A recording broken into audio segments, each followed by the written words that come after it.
शान्वी, सुरवी र तुलसी विवाह। 6 वर्षीय शान्वी र 2 वर्षीय सुरवी दुई जिज्ञासु दिदी बहिनी थिए।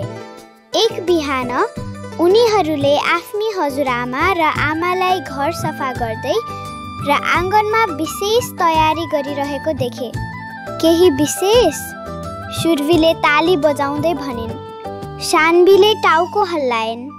हो, केही धेरै विशेष। आज के विशेष छ आमा? शान्वीले सोधिन्।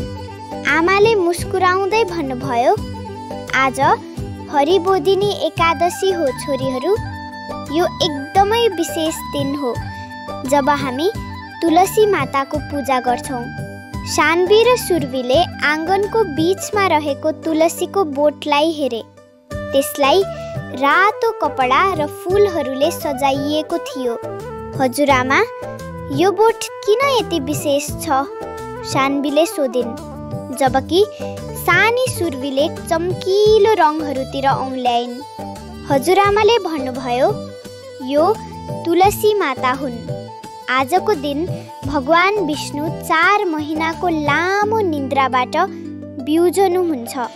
त्यसैले यो दिनलाई हरिबोधिनी एकादशी भनिन्छ, जसको अर्थ भगवानको जागरण हो। र आज हामी तुलसी माताको विवाह भगवान विष्णुसँग धुमधामले मनाउँछौँ। यसलाई तुलसी विवाह पनि भनिन्छ, हजुरआमाले थप्नुभयो।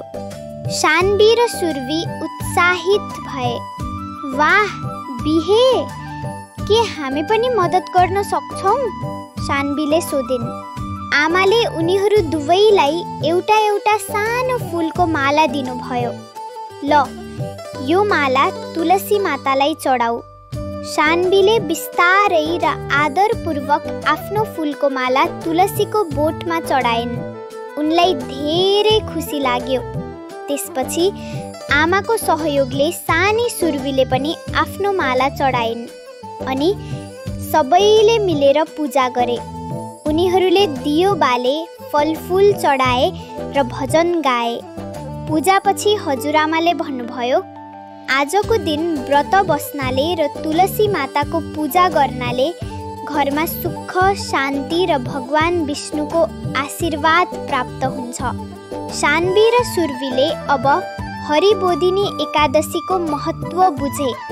उनीहरूलाई आफ्नो परिवारसँग यो सुन्दर परम्परा मनाउन पाएकोमा धेरै गर्व र आनन्द महसुस भयो।